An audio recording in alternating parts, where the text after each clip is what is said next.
Hey there! Ready to grow your own fresh veggies and herbs, but not sure where to start? Let's build a raised garden bed. Together, easy, affordable, and perfect for any backyard or patio.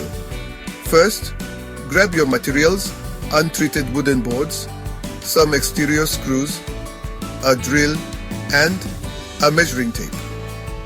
I like to keep things simple, so let's make a bed that's 4 feet by 8 feet, about 12 inches high. That's the sweet spot.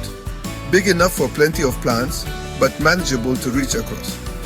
Lay out your boards on a flat surface. Attach the corners with your screws. 2 or 3 per corner does the trick. Double check everything's squared up. If you want extra stability, pop some corner stakes inside for support. Next, pick a sunny spot in your yard. Place your frame right on top of the soil. No need for a bottom. If weeds are a worry, I lay down a layer of cardboard first. It'll smother unwanted growth, then break down naturally. Now it's time for the fun part, filling it up. I use a mix of garden soil, compost, and a bit of sand for drainage. Layer it in, give it a quick rake, and you're ready to plant. Simple as that.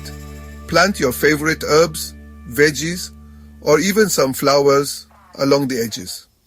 Raised beds warm up faster in spring and drain better after rain, making them ideal for strong, healthy plants.